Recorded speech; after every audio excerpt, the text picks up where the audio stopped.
C'est vrai qu'on a un mois de mai fort chargé, fort complet et très très intéressant, hein, je pense en tout cas en termes de conférences, puisque la semaine dernière encore nous présentions donc un sujet extrêmement intéressant, très différent évidemment, puisque c'était en relation avec les agresseurs sexuels, rien à voir avec le sujet du jour. Et la semaine prochaine, nous traiterons avec le docteur Leichtet de tout ce qui est expertise psychiatrique et le lien avec la justice. Aujourd'hui, évidemment, c'est très très différent et ça montre, je crois, aussi la grande variété de ce qui est entrepris au sein du réseau, au niveau de la santé mentale, au niveau de la psychiatrie, au niveau de la pédopsychiatrie et entre autres au CRP des Marronniers, qui est un acteur au sein du réseau et qui à ce titre essaie de développer un cycle de conférences et de promouvoir aussi les échanges, que ce soit scientifique ou humain. Alors il aurait été dommage, sachant que M. Delassus et son épouse venaient en Belgique à l'invitation du service Ilang Lilang et du docteur Barbera, de ne pas faire le point avec eux. Et c'est vrai que j'ai insisté auprès de Sarah, parce qu'au départ, ce n'était pas vraiment ce qui était prévu, c'était plutôt donc un accompagnement et des échanges au sein du service, et donc effectivement peut-être aussi faire une première évaluation. Et j'ai insisté pour qu'il y ait une conférence. Et donc quand Sarah a expliqué hier soir à M. Delassus qu'il avait une conférence à faire aujourd'hui, c'était en grande partie de ma faute. Mais je crois qu'il fallait qu'on saisisse l'occasion. C'est vraiment une très très grande chance pour nous que de pouvoir échanger et que de pouvoir parler de ce projet. Parce qu'il faut bien le dire, mettre un projet comme le service mère-enfant, comme l'unité mère-enfant ici au CRP des Marronniers, c'est quand même un fameux défi. Si on se remet quelques années en arrière, allez, 10, 15 ans en arrière, ça fait 20 ans que je suis au Marronnier, moi, qui aurait pu imaginer, il y a 20 ans, que le CRP des Marronniers développerait une unité mère-enfant? Peu de gens, en tout cas. Et donc, effectivement, qu'on puisse évoluer, qu'on puisse entreprendre l'ensemble des facettes et avoir une activité préventive, parce que c'est quand même surtout comme ça qu'on présente les choses, et c'est effectivement poser les bons gestes le plus tôt possible pour pouvoir peut-être éviter un certain nombre de problèmes ou de soucis dans l'avenir. Si on peut faire les choses comme ça, être actif, même s'il faut chaque jour se battre pour pouvoir faire accepter à certaines personnes l'idée qu'il est important aussi de se poser. Et donc je crois que c'est un combat comme pour tous les projets, hein. Donc effectivement, il faut défendre les concepts, c'est important. Je crois que défendre les concepts, ça passe aussi par des échanges comme on a aujourd'hui et par un accompagnement de l'activité et de ce qui est entrepris au sein de chaque module et de chaque unité de soins. Voilà. Donc c'est donc avec un tout grand plaisir que nous allons écouter le docteur Delassus et le docteur Barbera nous parler d'un sujet qui avait été un petit peu évoqué quand on a présenté les 1 an du projet de maternologie. On était étonnés, enfin vous étiez étonnés, parce que moi finalement je suis très peu au sein du service, et c'est d'ailleurs pas mon rôle je crois, de la présence des pères. Et effectivement les pères, je crois que c'est ce que j'ai compris en tout cas, sont beaucoup plus présents, et le fait de les faire participer est d'autant plus important, sont beaucoup plus présents que ce que vous aviez imaginé au départ. Et donc il y a 1 mois et demi, lors de cette présentation, il avait été dit, nous ferons un jour, c'est ce que tu avais dit Sarah, une présentation, un sujet sur la maternité des pères. Je trouve ce terme pas mal. Et bien voilà, nous allons donc parler de la maternité des pères. Je vous cède la parole. Merci. On l'entend ? Voilà. Merci Benjamin. Alors, on va effectivement parler de la maternité des pères et je vais être assez bref parce que je pense qu'il faut vraiment qu'on en arrive assez rapidement au cœur du sujet que Jean-Marie va aborder. J'avais tout d'abord envie de vous parler de Jean-Marie Delassus qui est un homme d'exception, qui nous fait le grand honneur et l'immense plaisir d'avoir accepté mon invitation. Je connais Jean-Marie depuis une grosse dizaine d'années, au moins. Et Jean-Marie Delassus est psychiatre, philosophe et auteur d'une quinzaine de livres. Alors son dernier livre, c'est La difficulté d'être mère. Mais comme vous voyez, j'ai mis un petit peu des images parce que les images, moi j'aime bien, ça frappe ceux qui ont déjà vu des présentations que j'ai faites, on sent en tête. Et donc il y a Le sens de la maternité, qui est un des livres sur lesquels on s'appuie très très fort au niveau de notre clinique parce qu'il décrit les maladies maternelles. Il y a Penser la naissance, qui est un volume de quasiment 1000 pages, que je vous recommande. Et puis il y a toute une série d'autres livres un peu moins gros, dont certains tout petits, par exemple Les logiciels de l'âme ou Clone ou enfant, qui sont des petites merveilles. Voilà, si vous voulez commencer par écrire quelque chose de gentil, commencez par un fa et puis vous terminerez par l'histoire de la naissance. Voilà, en tout cas, un tout grand merci d'être là. J'avais envie de reprendre ce que Benjamin disait parce qu'il parlait d'unité mère-enfant. On n'est pas tout à fait une unité mère-enfant. C'est-à-dire que ce qui nous différencie fort des unités mère-enfant, c'est que souvent c'est sur un modèle un peu psychiatrique à la base et qu'effectivement la maternologie a essayé de se dégager de ce qui était une nosographie qui n'avait pas la compréhension du cœur des choses pour essayer vraiment d'aboutir à la compréhension de ce qu'est la maternité. Et donc c'est comme ça que le docteur Delassus a fait reconnaître le terme de maternologie. Et donc si on reprend le thème du dictionnaire, ça veut dire démarche thérapeutique qui s'attache à la dimension psychique de la maternité et qui prend en compte les difficultés de la relation mère-enfant. Voilà. Alors, en quelques mots, pour les personnes qui ne connaîtraient pas l'unité de maternologie Ilang, simplement rappeler qu'elle est ouverte depuis un petit peu plus d'1 an, que nous accueillons 3 diades maman-bébé, des mamans adolescentes jusqu'à maximum 22 ans, donc c'est 21 ans inclus, que les bébés peuvent séjourner jusqu'à l'âge d'1 an. On a la possibilité d'accueillir des femmes enceintes, également des papas, ce qui effectivement nous pose beaucoup d'interrogations quant à la prise en charge et à la pensée de la maternité des pères. Alors ça c'est simplement pour ceux qui ne le connaissent pas, le petit fascicule d'accueil.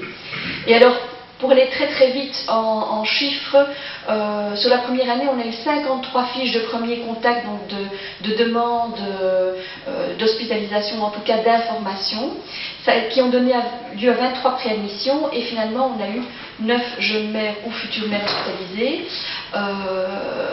et il y a une situation qui avait été hospitalisée 2 fois. Ça représente en fait 9 mamans, 4 papas et 7 bébés, et comme l'a rappelé Benjamin, effectivement, on ne s'attendait pas nécessairement à voir autant de papas. On pensait que les adolescentes seraient plus souvent seules et on a été agréablement étonnés de voir qu'il y avait des papas qui s'impliquaient vraiment. Et donc quand il y a des papas, on essaie de leur faire une place pour qu'ils puissent rester. Bon, voilà, les âges. Et alors, la question de la maternité des pères, c'est vraiment une question qui a été développée par Jean-Marie parce que je pense que le père d'aujourd'hui n'est pas celui qu'on a connu hier, ou en tout cas, socialement, n'est plus celui qu'on a connu hier, qu'on est souvent dans des questions qui oscillent entre qu'est-ce qu'une mère, un père, et qu'est-ce qu'être parent, la question de la parentalité. Alors ici, on a quelque chose qui est très spécifique, c'est qu'on a des pères adolescents, et que dire de la difficulté des pères ou des pères adolescents, et que dire de la souffrance du père adolescent. Alors, il y a quelque chose qui m'a fort amusé. Si vous tapez maternité ou mère sur Internet, et que vous prenez images, vous allez avoir des centaines d'images, vous allez être noyé. Vous tapez mère adolescente, il y a beaucoup d'images également. Vous tapez père adolescent, il n'y a quasiment rien. Ça, c'est la seule image que j'ai trouvée de père adolescent. Et quand vous tapez ça sur Internet, vous avez des pères avec leurs adolescents. Et je trouve que ça, c'est très interpellant. Enfin, moi, je trouve toujours que taper un mot sur Internet et voir ce que la société associe comme image, donne l'image de la société, se fait des choses. Voilà. Enfin, qu'est-ce que c'est qu'être père? Je pense que la question, elle ne va pas nécessairement de soi. Jean-Marie va nous le montrer. Et puis, je vous disais que j'aime bien aller voir les images qu'on montre sur Internet. Quand j'ai tapé père, j'ai trouvé des images d'allaitement. Donc j'ai trouvé ça extraordinaire. Je trouvais que Internet parlait déjà de la maternité des pères. Alors, quand on tape père, on trouve d'autres pères. Et ça, c'est vraiment... J'ai mis ces images-là pour vous montrer que finalement, la société a une image de père très, très diversifiée, qui n'est pas toujours, comme vous voyez sur celle-ci, Père Fouettard, pas toujours nécessairement des plus bienveillantes. Et que, qu'est-ce que ça veut dire? Qu'est-ce que ça veut dire père aujourd'hui? Il faudrait quand même se poser la question. Alors, toute la question que nous on développe également, c'est comment accueillir le père en matériologie. Alors, j'ai mis ça à dessein, au sein d'une équipe féminine quasi exclusivement, nous n'avons effectivement qu'un homme, au cœur de la dyade en difficulté, la dyade mère-enfant, au milieu d'un groupe de mères, quand on n'a qu'un père et 3 mamans, c'est pas toujours évident, à la périphérie des préoccupations protectionnelles, c'est-à-dire qu'on se rend compte que quand il y a une inquiétude du service d'aide à la jeunesse ou des services de protection de la jeunesse, l'inquiétude se porte sur les mères, pas tellement sur les pères. Ce sont les mères qui sont responsables des enfants. Et alors pas toujours au centre de l'attention, parce que je pense qu'effectivement notre attention, l'attention sociétale étant axée sur la mère, notre attention clinique est peut-être toujours axée aussi sur la mère. Et donc la question de la maternité des pères aujourd'hui, pour moi, est capitale, et on va rentrer au cœur du sujet. Merci Jean-Marie.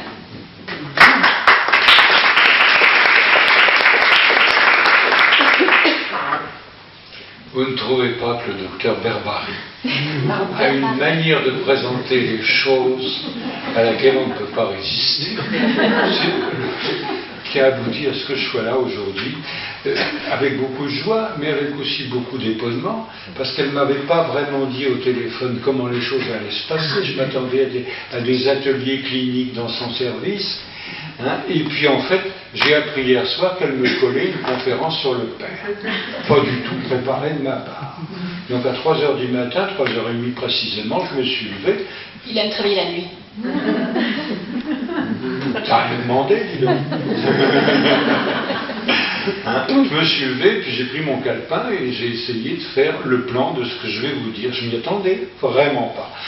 Ceci dit, le sujet est mûr par ma pratique, n'est-ce pas? Les mamans, les papas m'ont appris beaucoup de choses. Et j'en suis à un point maintenant dans le prochain livre qui va sortir et qui ça va s'appeler L'homme natal, clin d'œil du côté de Changeux, l'homme neuronal, et qui devient pour moi l'homme natal. L'homme natal est beaucoup plus neuronal qu'on le croit. Enfin, vous comprendrez tout à l'heure. Et donc, dans le prochain livre, je fais justement un point sur la maternité, que maintenant je peux dire, je peux oser le dire avec près de 30 années de travail, je peux oser dire que la maternité est commune à la mère et au père. Je vais vous dire pourquoi en une seconde, puis j'attaque. Pourquoi c'est commun? Ça pose un tout petit problème de penser que c'est différent. Or, c'est accepté socialement que c'est foncièrement différent. Que ce soit différent dans les pratiques d'accueil et de prise en charge de l'enfant, je veux bien, dans les intentionnalités. Mais est-ce que vous pouvez imaginer qu'il y ait 2 génomes humains, un masculin ou un féminin? C'est-à-dire qu'au niveau du génome, est-ce qu'il y a un kit de sauvetage, de survie pour les femmes et pour les hommes? Et il n'y aurait donc pas de maternité pour l'homme, c'est ce que pense la société, et on met à la place la paternité ou la parentalité. Et on esquive le problème que cette différence est une différence qui présente l'homme et la femme déjà différents en soi, différents également dans l'exercice de la maternité. Question, est-ce que l'exercice de la paternité est différent de celui de la maternité? Est-ce qu'il est supérieur? Est-ce qu'il est inférieur? On ne va pas se noyer dans les questions, je situe simplement que là, on a affaire à une réflexion qui doit être menée. On ne peut pas se contenter des apparences. Voyez-vous? Bon, ça c'est mon introduction, et je commence tout de suite, puisque il s'agit des apparences. Ma première partie va s'appeler « Vue de l'extérieur » et ma deuxième partie « Vue de l'intérieur ». Il faut en effet distinguer ce que l'on voit, socialement parlant, pratiquement parlant, de l'extérieur, et se poser la question à quoi ça correspond quand c'est vu de l'intérieur du développement de l'être humain, qu'il soit homme ou femme et qu'il soit différencié. Donc il y a la vue de l'extérieur. Donc là je dis tout de suite, il n'y a pas de doute. C'est le titre de la première partie hein. Il n'y a pas de doute. Le père et la mère sont différents, l'homme et la femme sont différents, les apparences le montrent. Mais est-ce qu'on doit se fier aux apparences? Est-ce que les apparences ne sont pas en grande partie conformées par l'univers social, éducationnel, etc., par l'univers de pensée? Et est-ce que cette pensée est juste? Est-ce qu'elle prend toute la mesure de l'être humain, femme et homme? Me voilà déjà d'emblée en direction du cœur du sujet dont parle joliment le docteur Barbera. Hein, au cœur du sujet. Mais le cœur du sujet, c'est pas pareil que les apparences du sujet. Donc, je me situe d'abord à l'extérieur. Vous me comprenez? Bon. Alors, au niveau de la distinction père-mère, il n'y a pas de doute, comme je viens de le dire. Mais je dis, et pourtant, point d'exclamation. Prenons les définitions. Qu'est-ce que la mère? Le dictionnaire vous dira, c'est le fait d'être mère. Déjà en 1962, dans un article paru dans les Temps modernes, c'est 62 je crois, hein, j'avais attaqué définir la maternité et je disais la définition est tautologique. Donc il faut travailler parce que quand on a dans notre langage une définition tautologique, c'est qu'elle cache deux secrets. Le premier, on ne sait pas de quoi on parle, et le deuxième, on n'en a encore jamais parlé. Donc on définit la Bastille par le tour de la Bastille sans connaître ce qu'il y a dans la Bastille. Par contre, si on prend l'habitude de cette tautologie, on se rend compte qu'il y a une constatation, on va aller un peu plus loin, c'est tautologique, mais ça comporte aussi une constatation physique de la mère. Parce que, qu'est-ce qu'on constate? Qu'elle a les organes, les fonctions physiologiques pour être mère.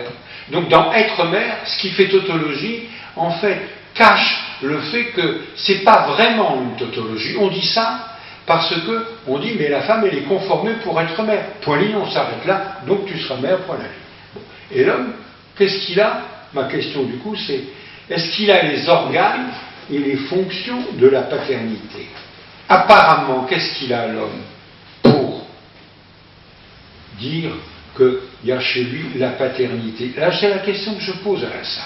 Si vous voulez bien me répondre, qu'est-ce qu'il a l'homme pour qu'on fasse le lien avec la paternité? Cher docteur et président.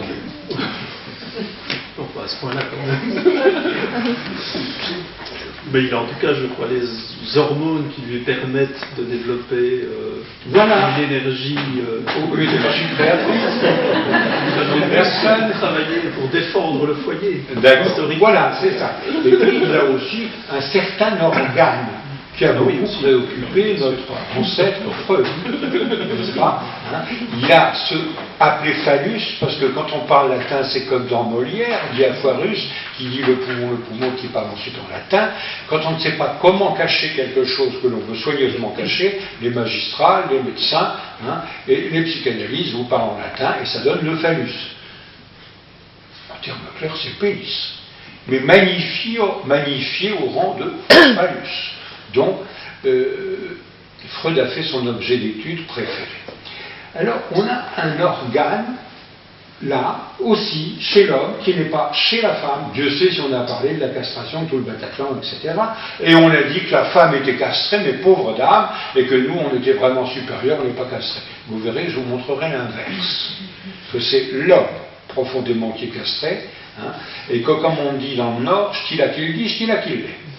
Bon. Hein? Alors, le père, qu'est-ce qu'il a? Cet organe appelé phallus par la psychanalyse, c'est un organe de quoi? De splendeur, de maîtrise, de supériorité sur l'autre. Ça sert à ça, beaucoup. Mais fondamentalement, c'est un organe d'engendrement. Ma question c'est, est-ce qu'un organe d'engendrement peut passer pour être le fondement d'explication et de démonstration de la paternité?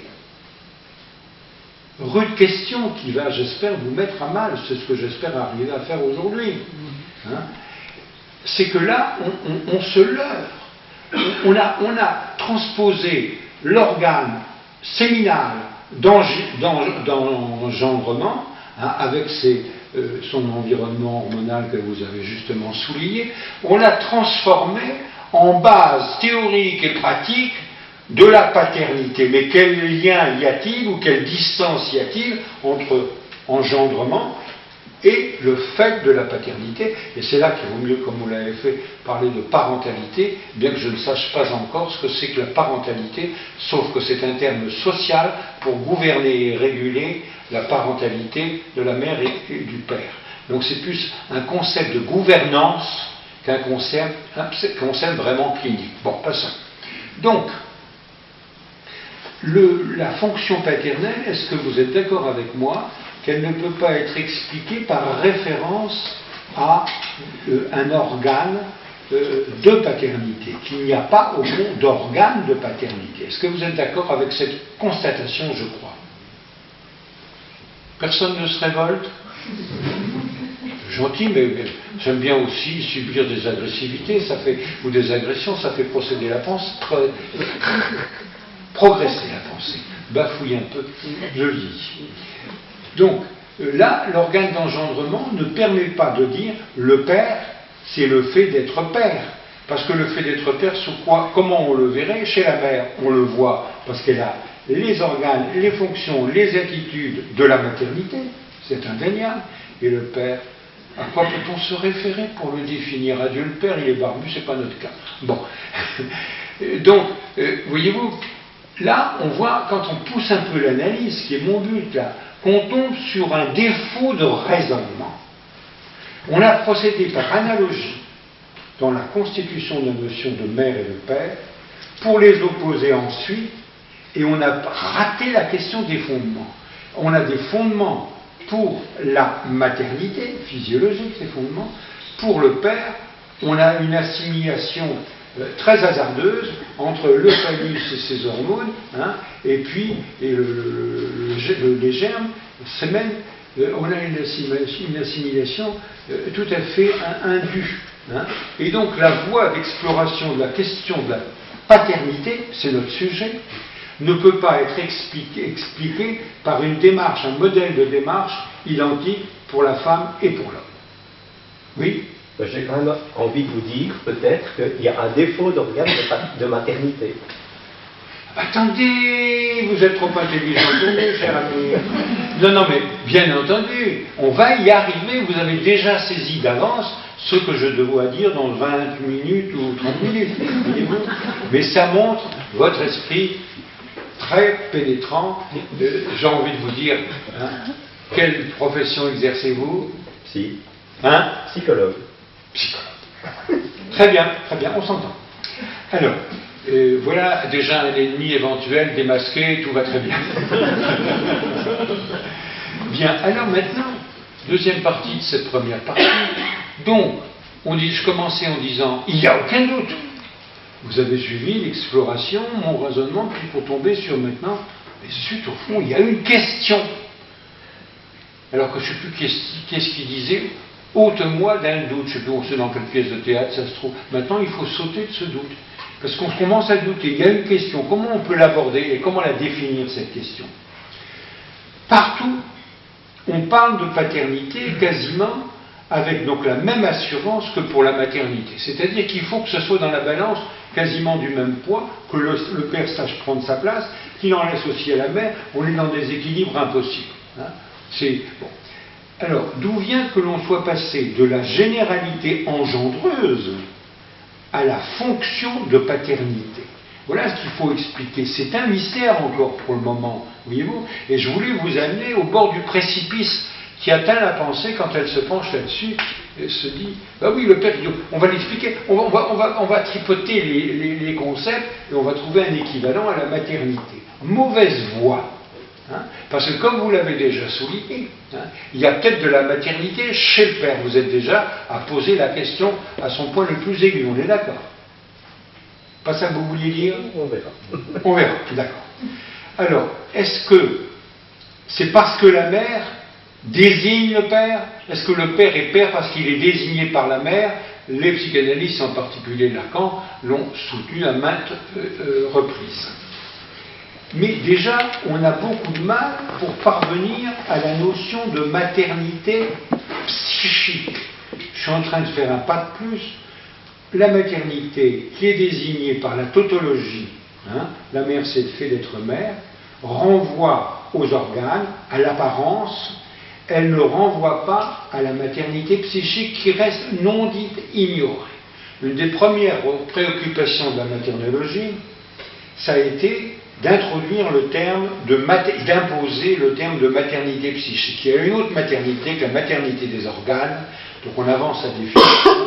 Il y a la maternité psychique, psychologique, le vécu intérieur de cette maternité. On peut en faire la phénoménologie, mais il faut aller plus loin, il faut le définir dans sa nature même, cette maternité psychique. Nous tendons vers ce point. Alors, on a beaucoup de mal à définir la maternité psychique, qui se résout.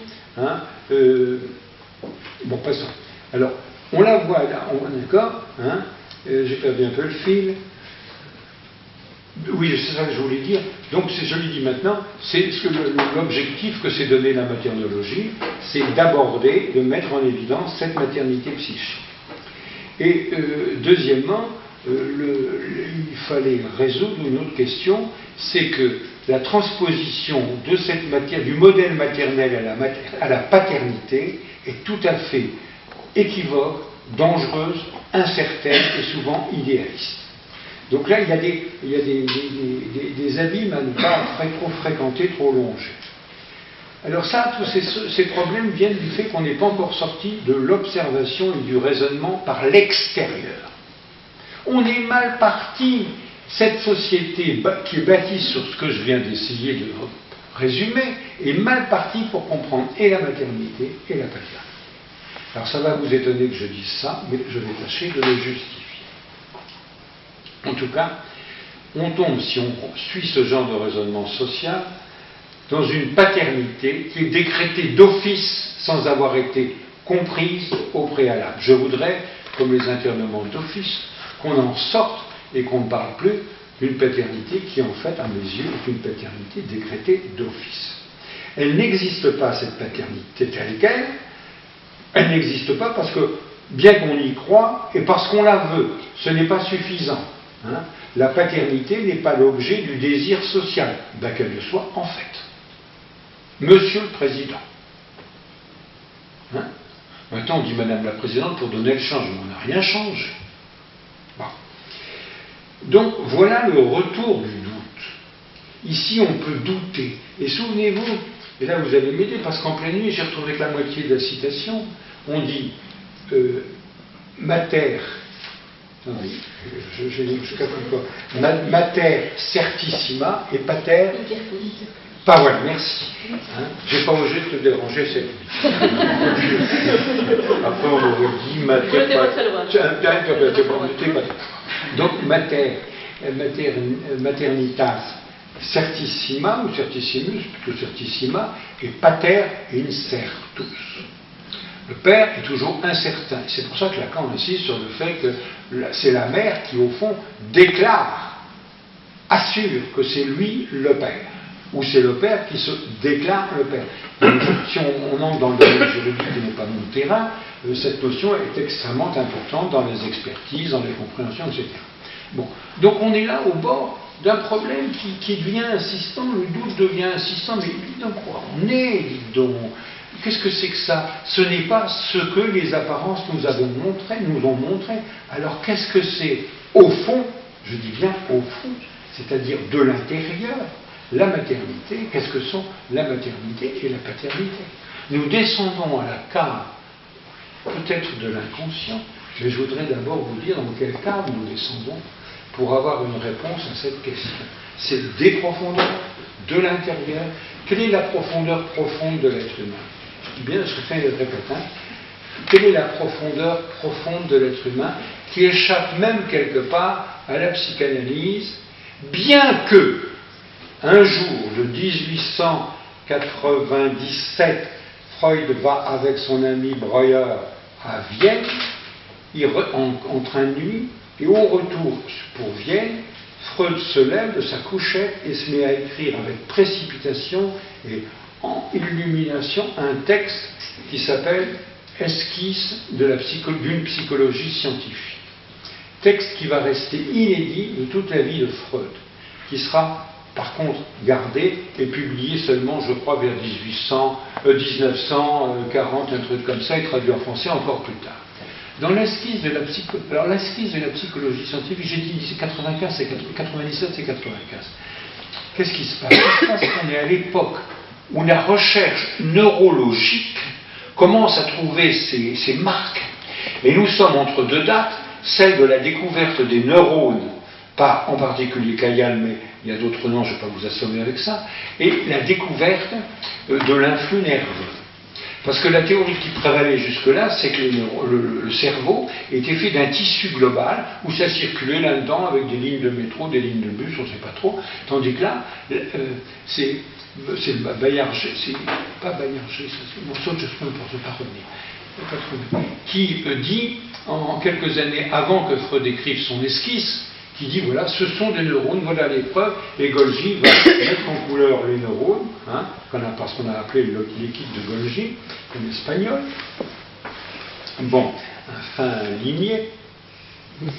Et donc, alors, Freud est tout juste sur une découverte qui émeut le monde scientifique, et qui va après se compléter d'une autre découverte entre les neurones. Hein, il y a les synapses que. Comment il s'appelle, un copain de peu importe, découvre quelques années après. Donc vous voyez, historiquement c'est assez passionnant parce que entre le moment où on découvre le neurone, le moment où on invente le nom de la synapse, on met en place un univers que l'on peut conceptualiser, visualiser. Et Freud, qui en avance sur son époque, les idées étaient à peine sorties, et Freud dit, bon, attention, il y a plusieurs systèmes nerveux, dit Freud. Il y a le système phi et éventuellement en plus, mais on ne trompe pas en détail, le système oméga. C'est-à-dire que ces auteurs viennent de mettre en évidence le système nerveux, et Freud dit, mais attention, si je fais une analyse de l'énergie psychique, il doit y avoir plusieurs systèmes nerveux. On a complètement oublié la leçon donnée par Freud, et rares sont les auteurs qui se penchent sur l'analyse de l'esquisse, qui est difficile à lire, mais quand on lit entre les lignes avec une petite idée derrière la tête, on voit clair et c'est passionnant. Comment? Micro, merci. Donc, voyez-vous, oui, c'est vrai. Et donc, voyez-vous, ce qui est important, c'est que le fond, au fondement, chez nous, qui nous constitue, c'est pas l'inconscient, ce n'est pas la génétique, c'est qu'on a un fond de neurones, un fond neuronal double. Celui que tout le monde connaît, qui est fait de systèmes de relations, du système végétatif et tout le Bataclan, qui sont tous programmés par le programme génétique. Mais, dit Freud, il y a un système de libre circulation de l'énergie neuronale, qui est le système, je ne sais jamais si c'est le psy ou le phi, vous m'excusez. Mais Freud dit ça. À l'époque, ça n'a pas été entendu. Comment voulez-vous qu'on comprenne? On n'avait pas encore compris le système nerveux, et que déjà, Freud nous dise, mais il y a deux systèmes nerveux. Ben, écoutez, il avait raison. Pourquoi? Parce que, ça a été pour moi un grand événement tournant dans ma recherche, dans mon existence, c'est de découvrir qu'il y a en effet un deuxième système nerveux. Ce deuxième système nerveux est immense. C'est un domaine, un territoire immense. Ce sont des neurones non programmés. La différence entre l'homme et l'animal se situant là, l'animal est grossièrement, globalement, entièrement programmé. Faites d'un chat un chien, pas facile, mais faites d'un homme un animal, un sauvage, de l'Aveyron, etc., c'est pas si difficile que ça. Seul l'homme peut changer de nature, parce qu'à ce moment-là, il sort de sa programmation génétique. Vous me suivez, je ne suis pas trop complexe, hein, et à ce moment-là, c'est la modulation, la modélisation que prend les neurones libres, les territoires corticolibres, comme je les appelle, le TCL, c'est ces neurones qui s'imprègnent de quoi? De quoi s'informe-t-il qui ne puisse pas être génétique? Je refuse d'emblée que ce soit le territoire génétique, n'est-ce pas, qui puisse comporter pas un enseignement, une information génétique concernant la maternité ou la paternité. Je suis toujours dans mon sujet. Et je dis, mais attention, il y a des neurones libres en quantité invraisemblable qui, suivant les auteurs, j'ai compulsé tout ce qu'on peut. J'étais l'élève d'un prof à la Salpêtrière qui s'était consacré sa vie à cette question, donc ça m'a facilité l'approche de la question. Et donc, nous avons un énorme terrain vacant de fonctions déterminées. Il ne sert à rien. Vous avez déjà vu un ouvrier en chômage au niveau des neurones? Il ne peut pas être sans avoir quelque chose à faire. S'il ne fait rien, il est quand même vivant, prêt à fonctionner 3 à 4 mois après la fécondation, et ces neurones se mettent en activité. Je vous pose la question, une question que je vous adresse. Quel pourrait être le fonctionnement, la fonction des neurones qui ont un fonctionnement, mais qui n'ont pas de fonction prédéterminée? Qu'est-ce qu'ils peuvent faire, ceux qui n'ont rien à faire, mais qui sont prêts à le faire? C'est une colle, hein? On ne va pas traîner, il y a le temps qui passe. Eh bien, ils n'ont qu'une seule chose à faire, c'est se laisser faire. Ils sont là. Ils accueillent les données du milieu. Vous me suivez? Qui est-ce qui peut me détailler les données du milieu utérin, prénatal? Qu'est-ce qu'il y a? Ah, c'est bien. Et tu te détends du coup. Ah, mais j'imagine le milieu prénatal. Ah, ça fait du bien. Ah, d'accord. Je m'en doutais un peu que ça ferait du bien. Bon. Et donc, ce milieu prénatal, il se distingue par quoi? Est-ce que vous payez des impôts dans l'utérus? Jusqu'à présent, non. Tout ça va venir avec... ça viendra. Et c'est parfaitement équivalent, homogène. Il n'y a pas de souci, il n'y a pas d'intervention, et la membrane placentaire va jouer un grand rôle dans le rôle de contrôle des entrées, plus que d'ailleurs des sorties. Donc ne pénètre pas dans l'utérus les impressions ou les sensations qui voudraient y pénétrer. Ne peuvent pénétrer que celles qui peuvent être acceptées par un milieu vide de désir, vide d'intention, qui donc se colore, non pas par le colorant de Golgi, mais se colore par la sensation globalement vécue quand vous êtes in utero. Et quelle est la sensation globalement vécue in utero? Nous en avons eu une démonstration par le comportement de ce docteur, qui s'est tout de suite étalé, a respiré, était dans le bonheur absolu, parce que, il faut bien le dire sans avoir peur de passer pour des idéalistes, que là, ces neurones-là, ils sont quelque part privilégiés parce qu'ils ont un vécu de l'absolu avant que de l'être. Et Freud, dans le même ouvrage, dit que ces terrains neuronaux sont des terrains de mémoire. Il insiste dès 1895 sur la mémoire des neurones.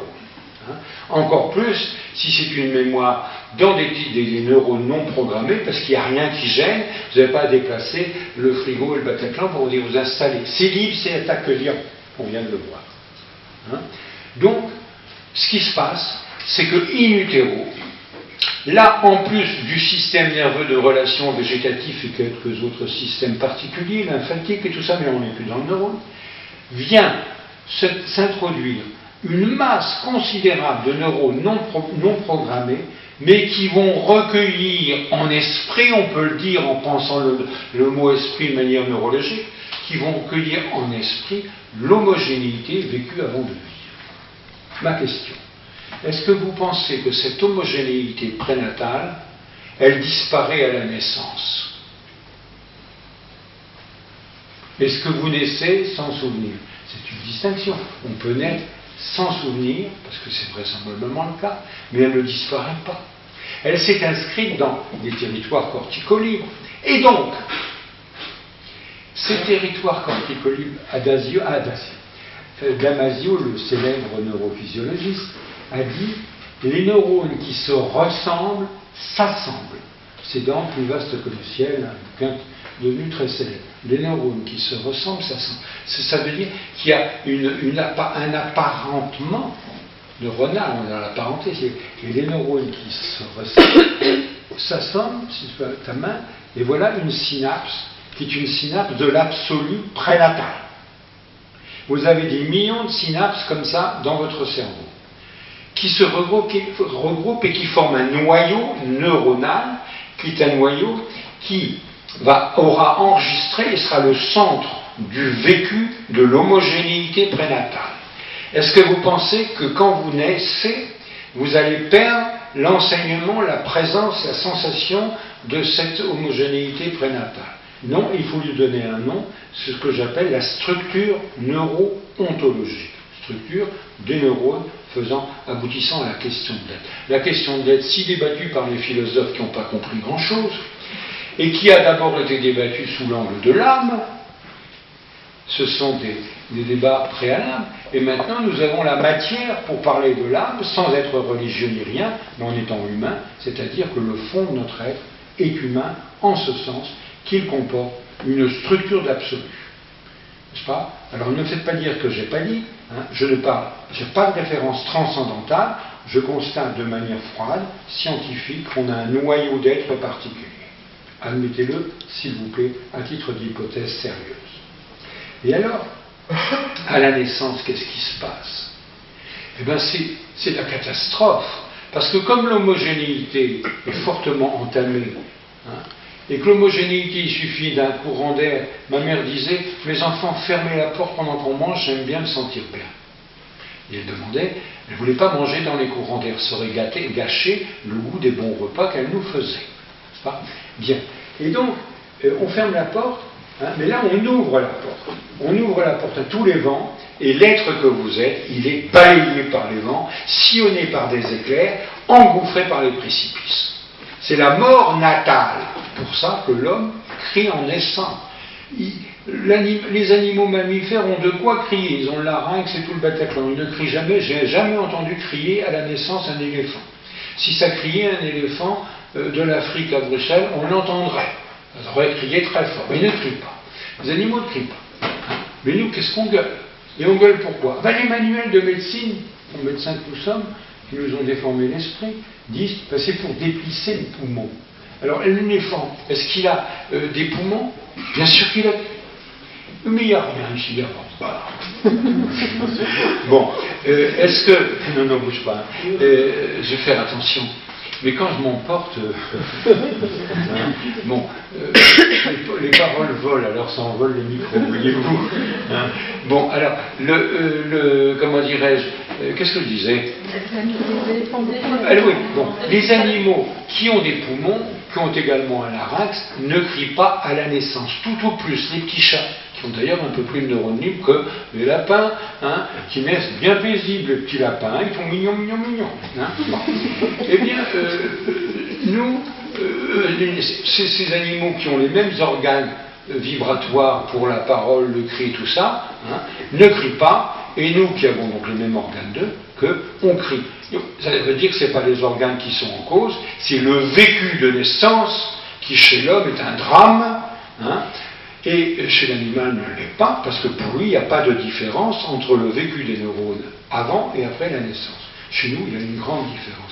Et heureusement qu'il y a les bras de la maman qui vous accueille à la naissance, dans les bons cas, la majorité des cas, la maman qui vous accueille et qui fait qu'elle apporte son monde de l'identité intra-utérine, homogénéité, etc., elle la fabrique à la demande, avec son sein, avec son regard, qu'on appelle le proto-regard, hein, elle fabrique tout ça, et le bébé arrive et tout de suite, ou presque tout de suite, il se fait prendre dans le regard de la maman. J'ai des vidéos dans mon ancien service, absolument extraordinaires, d'un enfant à la naissance qui est comme ça, le lendemain, comme ça, et le deuxième jour, il a les joues toutes rouges, et il est absorbé dans le regard de la mère. Il a trouvé un utérus à l'extérieur, l'utérus externe de l'enfant, c'est la captation de l'enfant par le regard, la pensée, le sentiment, et y compris les odeurs de son enfant. Tout ça vient dans la mère et est mis en sécurité dans ce que vous voyez se développer sous vos yeux, c'est-à-dire la réaction de maternité à l'égard de l'enfant naissant, eu égard au fait que nous venons au monde avec quelque chose qui se brise et que la mère prend tout de suite dans ses bras, dans ses yeux, et ça, la maternité se démarre à ce moment-là. Et cette maternité qui se démarre, c'est bien là où il faut être pour soigner le bébé ou la difficulté maternelle, tout de suite à ce moment-ci. C'est pas à rater l'étape natale. Si on la rate après, ils vont prendre des mauvaises habitudes, ils vont prendre la porte pour aller au WC, ils vont dans la cuisine, etc. Au niveau de l'image, j'ai envie de dire. C'est-à-dire qu'ils s'égarent, ils ne se retrouvent pas dans l'esprit maternel, il y a plein de clés, il y a plein de portes à double courant, etc. Bon. Donc, ce qui se passe là, n'est-ce pas, c'est que la SNO demeure, elle est, comment on dit en neurologie, quand c'est pas frigidifié, quand c'est bloqué, pas stérilisé, comment c'est, quand c'est... Hein? Cristallisé. Coagulé, si tu veux, comment? Cristallisé. Non, pas cristallisé. Ah, le mot m'échappe. Disons, comme frigidifié, si vous voulez bloquer, il fait trop froid, ça ne fonctionne pas. Je n'ai pas le bon mot, actuellement. Donc, à ce moment-là, pour l'enfant, il y a un vide, et la présence de la mère est absolument indispensable pour faire le pont sur ce vide et pour faire passer au monde extérieur la structure neurontologique. Voyez-vous, elle s'acclimate au climat extérieur, hein, et elle passe tout doucement, et l'enfant se réanime au niveau de la neurontologie, se réanime et découvre avec ses yeux les objets, les choses du monde, comme des objets non pas étrangers, mais qui ont du sens immédiatement, qui s'illuminent d'eux-mêmes, étant donné le fait que ça émane de la mère, et donc ça passe à travers la mère, et que la mère conduit l'enfant à sa naissance dans le monde. Et à ce moment-là, l'enfant vient au monde. La naissance se passe juste après la naissance. Pas au moment. Parce que ce moment-là, c'est le contraire de la naissance. Et ce que vous avez, avant la naissance, il n'y avait pas de différence, parce que nous avons tous la même vie, hein, qui est une vie originaire, et après la naissance, nous avons tous aussi une même vie, mais c'est une vie marquée par la différenciation. À la naissance, nous tombons de haut.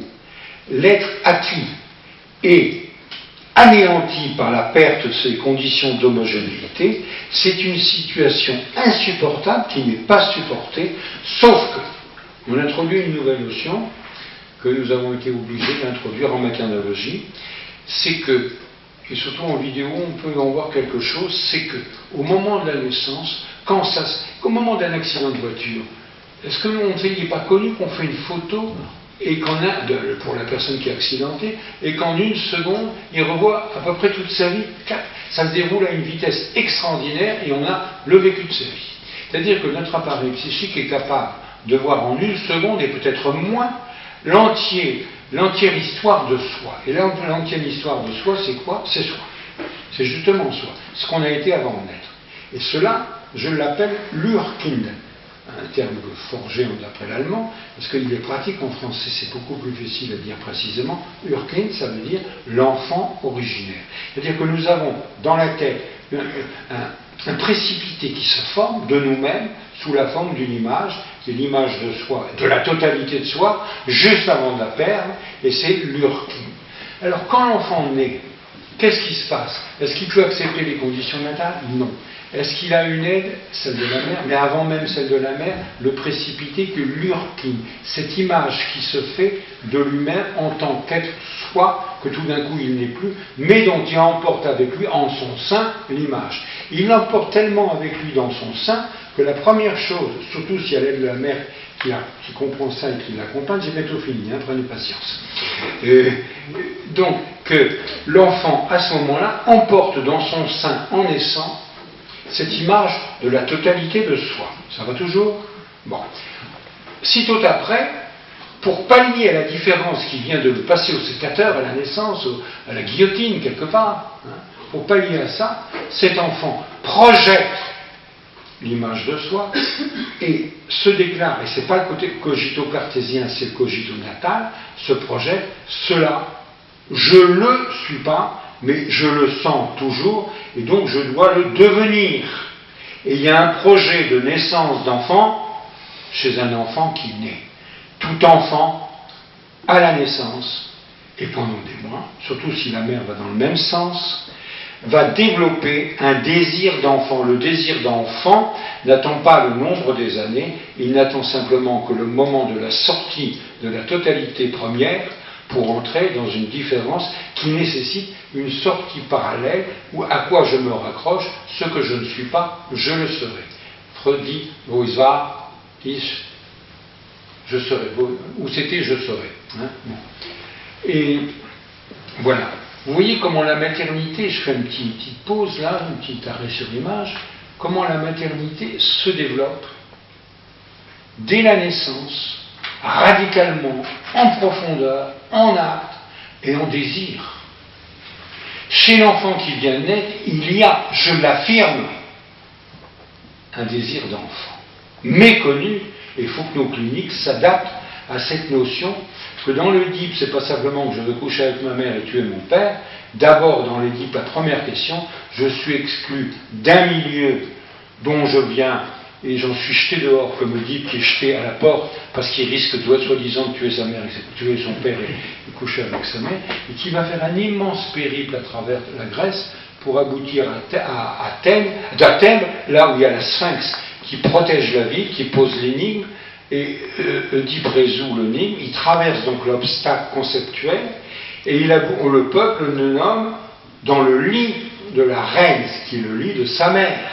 Et vous voyez que le désir d'enfant est déjà dénommé dans l'Oedipe, au-delà donc que Freud avait pensé de l'Oedipe, c'est pas seulement du sexe, et c'est un instinct, un désir beaucoup plus profond que le sexe, c'est le désir d'enfant qui commence à la naissance et qui va jusqu'à nous amener peut-être à une situation incestueuse, qui si à ce moment-là est découverte, va pousser la mère à se tuer, Oedipe à se fondre les feux, crever les yeux, et Antigone va emmener son père jusqu'à dans la périphérie d'Athènes, et là la terre va s'entrouvrir pour l'accueillir. L'enfant oedipien, en fait, n'est pas oedipien au sens sexuel, passe du fait d'être transfuge de l'utérus maternel, essaie de le retrouver dans la mère. Alors là, on est dans la partie oedipienne du complexe, c'est la catastrophe, et il continue jusqu'à ce que la terre s'en trouve pour le reprendre en son sein. Tout est une histoire du sang, et non pas du sexe. Et voilà où se situe la maternologie. La maternité ne peut pas être travaillée, soignée seulement de manière univoque pour des questions de sexualité ou de complexe. Elle doit d'abord être comprise comme la situation que je viens de décrire d'une grande courbe, là, hein, de mise à la porte du sein et de chercher à retrouver le sein jusqu'à le devenir, être le sein pour un enfant qu'on veut à notre sein. Vous voyez où se nouent les choses à un niveau absolument invraisemblable et extraordinaire. Hein. Alors, jusqu'ici, l'histoire que je viens de raconter, hein, est-ce que, s'il vous plaît, il y a de la différence des sexes dans cette histoire de chemin dans le sein? Il n'y a pas encore. Mais c'est après, quand on est exclu de cela, eh bien, que la différence des sexes va intervenir. Mais, des genres, plutôt déjà pour commencer, qu'on soit du genre masculin ou féminin, vous avez vu que c'est la même maternité psychique que je viens d'essayer de dérouler devant vos yeux. C'est la même. C'est pour ça que je commence à pouvoir parler de la maternité des pères. Parce que les pères ont la même maternité au niveau de la structure de désir que les mères, que les femmes. Et c'est une horreur de penser que le gosse, pour se faire accepter dans la cour de récréation, hein, il faut qu'il soit gendré au masculin ou au féminin. Il y a là une horreur parfaite, n'est-ce pas? Et donc, cet enfant est obligé de se caler dans un moule qui fait que le père ne peut que faire l'impasse sur la question de la maternité, mais qui devient chez lui obsédante et qui appelle des déplacements de désir et d'intérêt. C'est moi le phallus, c'est moi le plus grand, c'est moi le roi, etc. Hein. et la femme est remisée par l'homme qui a besoin de s'affirmer comme supérieur parce qu'il est inférieur. Je dis bien parce qu'il est inférieur. Il ne peut pas supporter ça. L'homme se retourne et dit « t'as pas de zizi ». C'est faux, c'est le contraire. C'est l'homme qui n'en a pas la structure, qui ne peut pas le supporter, qui dénigre donc la femme, et on a créé une différence des genres, s'appuyant sur la différence apparente des sexes, qui vient complètement modifier la situation profonde, ce qu'on voit dans le profond du profond, n'est-ce pas, où, en fait, la maternité est identique, mais à partir d'un certain moment, elle n'a plus le même destin, suivant qu'on est homme ou femme. Chez l'homme, elle est nécessairement refoulée, et heureusement s'il en garde quelque chose, s'il est encore émotionnable, émouvable, s'il est encore sentimental, tendre et charmant, tout ce que vous voudrez, chaleureux et chaud. Mais ce n'est pas toujours le cas, et l'homme est pris dans ses devoirs et ses structures sociales, et la femme après se débat dans sa maternité, parce que cette structure sociale qui s'est développée n'est pas à même de comprendre la maternité. Le résultat des courses, c'est que là où la maternité apparaît dans la femme légitimement, elle ne peut même plus être comprise, parce qu'on est dans un univers d'hommes qui ne peut pas du tout faire entrer ça dans sa logique d'homme. Donc la maternité maternologie, elle est d'emblée condamnée à l'ignorance généralisée, socialement généralisée. Et nous affirmons, par cette généralisation, nous affirmons le contraire. Donc, soigner des mamans en difficulté, non seulement c'est important pour le développement psychique de l'enfant, c'est extrêmement, vous comprenez ça, je pense, c'est une urgence. Il faut donc un service ou des services médicaux qui soient là et qui veillent à la casse très tôt, pour reprendre les choses et éviter aux gens des parcours psychopathologiques qui vont demander un temps fou, qui vont coûter des prix fous à la société, et parce que tout ça par ignorance. Donc là, on est en train d'arriver à l'ignorance de quelque chose qu'on n'a plus le droit d'ignorer aujourd'hui. Donc, il y a une double maternité identique, mais cachée pour l'homme, refoulée chez l'homme, et la materno, elle a pour objet non seulement de soigner tout ça, mais en même temps de préparer la vie de couple, parce que si un couple se fait sur la différence de prise électrique pôle mâle et femelle, c'est foutu. Vous êtes tout de suite, vous induisez des considérations dramatiques qui vont nouer les problèmes. La materno a pour but, entre autres, de préparer la vie de couple sur la base de la réactivation de la maternité chez chacun, quel que soit le genre, et la base du couple, c'est le partage de l'esprit maternel, qui est la forme de l'amour véritable d'un couple véritable. Donc, l'objectif a été, je conclus, la mise en évidence de la non-différence des sexes et des genres au niveau psychique. Il n'y a pas de, non, j'ai mal dit, il n'y a pas de différence des genres. Et après, il va y avoir une différence nommée par l'extérieur, une différence des sexes. Mais il n'y a pas de différence des genres, même si les genres font la différence. Et en tout cas, il y a la même maternité chez l'homme et chez la femme. Et si par exemple en maternelle, je rêve un peu, mais il faut que nous rêvions, si entre chez l'homme et la femme, il y a la considération dans le visage de l'autre, qu'il est l'autre partie prenante que moi, mais la même partie prenante du fait maternel qui nous unit au-dessus du berceau de l'enfant, vous êtes à ce moment-là à même de donner naissance. Et je rappelle pour finir que la première idée de l'enfant qui vient au monde, son premier désir et besoin, c'est de pouvoir donner naissance. Merci.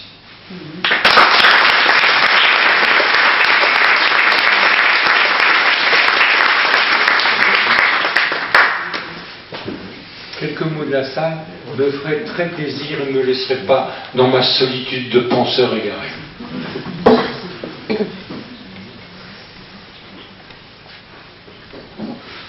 Je vais peut-être commencer. Moi, en tout cas, ce qui a été éclairant pour moi dans ces 2 jours avec Jean-Marie par rapport au thème de la maternité des pères, c'est justement de pouvoir revoir ces pères comme ayant une maternité, et que c'est ça qu'on doit aller toucher chez les pères. Et que finalement, toutes les questions sociétales qu'on nous pose, comment... je vais donner un exemple très précis. Je disais tout à l'heure que la société attend beaucoup plus des mères que des pères au niveau de la responsabilité par rapport aux enfants. Nous, on est très fort confrontés à ça, surtout avec les adolescents, c'est-à-dire que s'il y a un service de la jeunesse ou de protection de la jeunesse, le regard est focalisé sur la mère. Or, je pense qu'à partir du moment où on pense le père comme ayant également une maternité, le regard va pouvoir s'ouvrir. Et la responsabilité va pouvoir être partagée à 100%, c'est-à-dire que ce ne sera pas 50-50, c'est la mère à 100% de responsabilité, le père à 100% de responsabilité, en tant que maternité égale. Enfin, voilà. Et donc, je pense que par rapport à notre travail au quotidien, ça va peut-être nous aider à aborder les pères un peu plus facilement, c'est-à-dire comme on aborde les mères. Pas d'un regard de coin, quel père, quelle emmerdeur, qu'est-ce qu'il vient faire. Non, c'est plus du tout cette question. C'est le père, on l'attend les bras ouverts, parce qu'on a besoin de lui, d'une part pour permettre à la maman de suivre son chemin, c'est un facilitant de maternité, et parce que sa place est totale. Et actuellement, tout le monde se bat les flancs avec le mariage pour tous, le genre, et tout le Bataclan, parce qu'on ignore cela, qu'à savoir, il n'y a pas de différence entre un père et une mère, parce qu'ils sont tous les deux issus de la même question maternelle.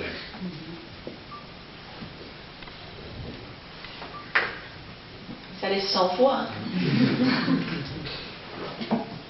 Mais soyez en colère, réagissez, vous avez tout à fait le droit, parce que moi, j'avance ça, bon, c'est 20 ans de travail, ça au moins, mais c'est pas pour que vous me disiez, ben oui, on a le droit d'aller.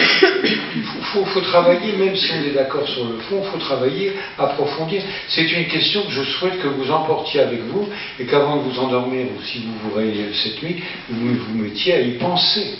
Ça vaut que ça vous chatouille quelque part.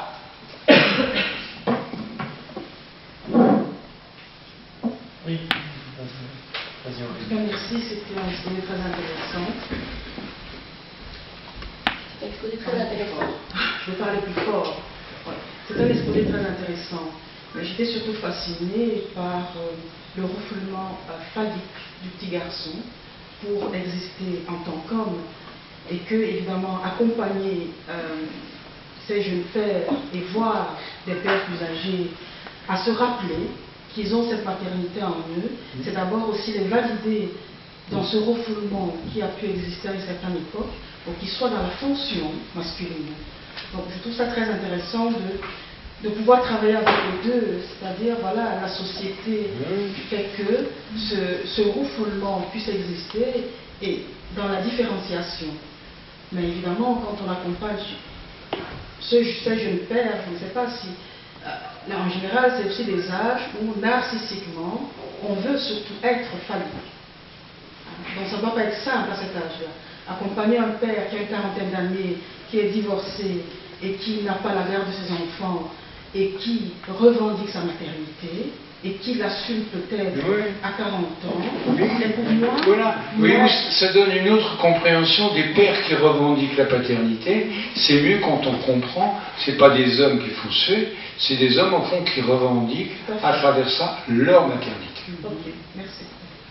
Maintenant, par rapport à l'âge des pères, on a à la fois effectivement des adolescents pères qui sont dans une fonction très phallique où c'est moi qui décide et voilà, on a certains pères comme ça, mais on a d'autres pères qui sont très très en lien tout de suite avec la maternité. Et ça nous a parfois. On a eu un papa qui était extrêmement présent dans le maternel, on peut dire. Et donc je pense que ce n'est pas uniquement une question d'âge. Mais nous, on met une nuance en disant c'est un âge assez sensible. Tout à fait, oui. L'adolescence, voilà, où on affirme sa sexualité et son sexe à cet âge-là beaucoup plus que quand on a 40 ans et on se dit je veux aussi avoir la garde de mes enfants parce que j'ai une maternité en moi. Donc voilà, de manière générale. En tout cas, la question se pose. La question se pose à cet âge-là. Ça pourrait être de plus en plus compris et reconnu si on règle un peu l'appareil, non pas sur différence, mais sur identité. La identité profonde de l'homme et de la femme. C'est tout un univers qui s'ouvre. Absolument. Alors moi, en ce qui me concerne, je trouvais ça effectivement extrêmement intéressant. Je suis passionné un peu par ce que j'ai entendu. En pratique, de quelle manière est-ce que vous travaillez cela en fait avec les papas? Est-ce qu'il y a un travail spécifique et différent qui est fait? Parce que, quoi qu'il en soit, le papa est quand même différent de la maman. Et dans la manière dont il aborde les choses, dans la manière dont il rentre au sein du service. Il y a moins de papas que de mamans, ce sont les mamans qu'on accueille avec leur bébé, ce ne sont pas les papas avec leur bébé. Enfin, je ne pense pas qu'il y ait des diades papa-bébé. Il y a des triades parfois, mais il n'y a pas de diade papa-bébé. Mais il peut y en avoir. Mais il pourrait y en avoir, mais ça n'est pas le cas en général. Et donc, est-ce qu'il y a une approche un peu différente, je peux l'imaginer, ou plus spécifique d'une manière concrète et pratique et d'une manière assez générale. Oui, mais en tout cas, voyez-vous, ça ne serait certainement pas une approche par le partage du nursing, etc. C'est de la breloque, tout ça. Changer les couches, etc. Ça, c'est du jeu de rôle, ce n'est pas la question fondamentale. C'est de faire en sorte. Le soin à ce moment-là, c'est au niveau du couple. C'est-à-dire qu'on introduit petit à petit chez le père, qu'on appelle le père, la possibilité de regarder sa femme autrement. Et inversement. C'est-à-dire que la thérapie passe par une évolution du regard du couple chez chacun des deux individus qui, de ce fait, se rejoignent au-dessus, par-dessus et autour du bébé.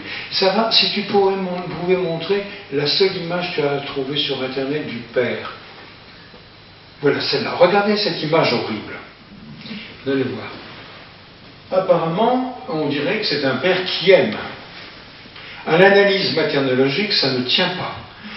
Tout baiser fait sur le crâne d'un bébé est un mauvais baiser. C'est un baiser apprêté, un baiser volontaire et qui s'impose, comme le pouvoir s'impose sur le crâne des citoyens. Et puis, en dessous, le bébé dit autre chose. Qu'est-ce qu'il cherche, le bébé? L'image veut montrer que le bébé cherche le sein, et nous donne l'idée d'une maternité physique, ce qui n'est pas le cas. On ne va pas se grossir la mamelle, nous les hommes, on se grossit les muscles, ça nous regarde. Mais ce qu'il faut, c'est ne pas dévier des images comme ça, du genre que le bébé qui lève un peu les yeux mais qui ne voit pas le père, et qui semble téter son papa. En fait, c'est une très mauvaise image, c'est une image de difficulté parentale. Très très mauvaise image. Vous acceptez ce que je dis là? La seule. Oui. La seule image. La seule. Sur Internet. Mais c'est normal parce que, est-ce que vous croyez, nous faisons ça en matière, nous filmons des mamans, des bébés, etc. On peut filmer parce qu'on filme des indices de vécu, de comportement, de pensée, etc., qu'on l'écran met à jour, etc., surtout si on fait ça avec du ralenti sur écran, on repasse au ralenti, etc. Mais, est-ce que l'on peut filmer, est-ce qu'elle est filmable, la maternité, que ce soit celle de l'homme ou que ce soit celle du père? Vous la filmerez peut-être un peu à travers un sourire, à travers un petit geste, mais pas plus, c'est pas visible. Ce n'est pas filmable. Et donc les images qu'on a, moi, me hérissent souvent parce qu'elles montrent des choses à travers la pathologie et donc dévient complètement le problème. Mais on ne peut pas filmer. Par contre, on peut comprendre. Et notre caméra, nous, personnelle intérieure, peut aller comprendre et rentrer dans l'intérieur d'une mère ou d'un père et sentir, ressentir. Alors, moi, c'est ce que j'avais appelé dans le service le ressenti de caméra chez le soignant. C'est-à-dire que c'est l'être du soignant qui rentre dans la question et qui est comme une corde de violon qui vibre, et l'être du soignant vibre à comment dirais-je, à l'impression, à l'émotion de ressenti, que l'on soit homme ou que l'on soit femme. Donc, faire attention aux vidéos qui ne sont pas des instruments de mesure très fiables.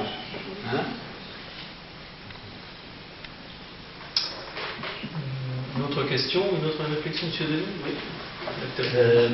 Donc je vous remercie de mettre autant de féminin dans le masculin. Je pense vraiment que vous avez développé une idée tout à fait fondamentale, dans laquelle je me retrouve bien, parce que je me dis que à 72 ans, voilà un mec qui peut accepter que j'ai rêvé d'avoir un bébé toute ma vie. Toutefois, j'ai parfois l'impression qu'aujourd'hui, cette maternalité des hommes a tendance à prendre le dessus et à leur faire oublier, même si c'est dans la périphérie que vous exprimez, à leur faire oublier qu'ils sont quand même avec une autre fonction sociale, ce qui n'est pas la même chose que la maternité, on est bien d'accord. Mais il y a quand même quelque chose là qui se rencontre, car entre l'idée de cette maternité et la fonction maternelle ou paternelle, il y a des ponts qui vont obligatoirement se mettre. Et je me demande parfois si on n'est pas dans une société qui maintenant est peut-être trop maternelle. Je sais pas ce que vous en pensez. Trop maternelle au sens social du mot maternelle. Oui, bien sûr. Mais pas au sens de la maternité de fond, qui elle n'a pas de sexe et qui a toute la force. C'est pas la peine d'être plus fort pour cette maternité-là, n'est-ce pas? Donc je ressens que vous faites bien la distinction. Je peux être indiscret, vous demandez ce que vous faites. Je suis psychiatre d'enfants. Ah, on est confrères vraiment, moi aussi j'étais psychiatre d'enfants. Bon, donc on se comprend bien. Hein, et vous êtes un interlocuteur privilégié pour moi. Mais c'est vrai qu'il y a ce que vous dites, on est un peu agacé sur les bords de cette espèce finalement de mode, hein, qui est une mode fusionnelle finalement aussi. Ça, c'est le danger. Je n'ai pas prononcé une fois le mot de fusion. Hein. J'ai indiqué l'idée de regard réciproque qui s'équilibre sur un vécu identique qui peut à ce moment-là fonder et assurer le couple, et à partir de ça, l'enfant est reçu non pas seulement dans le regard de la mère, que j'appelle le proto-regard d'habitude, hein, mais dans un regard en commun, mis en commun, où il y a le sexe a servi à quelque chose, mais il n'y a pas de différence de sexe à ce niveau-là, ni non plus de différence de genre. Alors quand on voit discuter socialement les gens sur la famille, le sexe et le genre, avouons quand même qu'il y a quelques abus. Non ? Bon.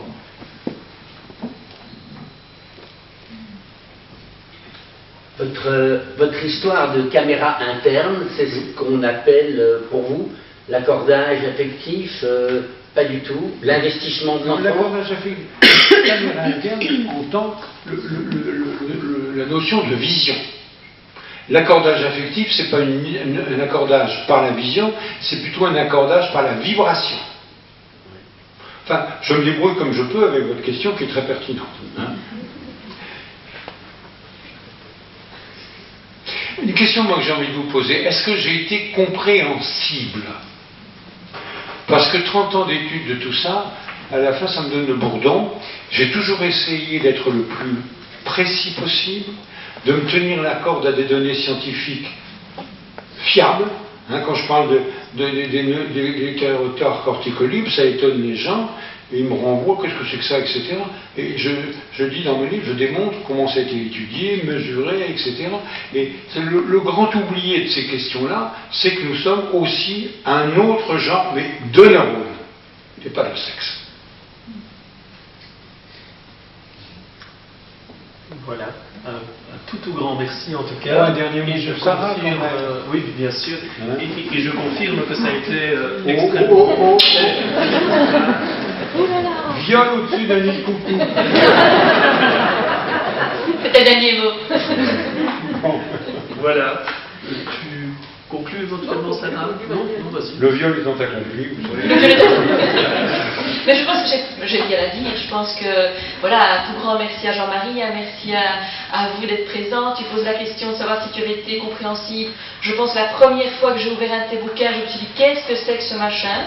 J'ai dû lire, relire, et je pense qu'au bout de 10 ans, je commence tout doucement à prendre la mesure de ce que tu racontes. Mais il faut une première fois. Et donc, je pense que même si c'est parfois difficile de suivre tout ton raisonnement, je pense qu'il faut démarrer ça pour pouvoir à un moment donné aller plus loin. Donc, merci Jean-Pierre. Merci. Et je dirais, après, il faut démarrer ça, c'est important qu'elle nous dise ça pour finir. Parce qu'en effet, c'est quelque chose à démarrer. Et il y a une espèce de fil rouge, comme dirait Freud, hein, à suivre. Et ce fil rouge, jusqu'ici, je n'ai pas de modestie à ce niveau. Je pense qu'il n'avait pas été mis à jour. On s'était servi du fil sexuel. Il a son importance, mais il faut un peu se dégager de ça aussi qui est un excès. Merci à vous.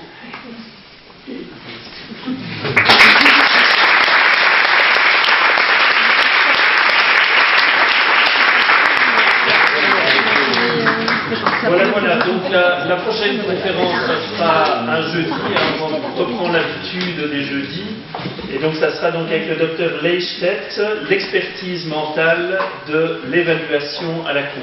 C'est évidemment très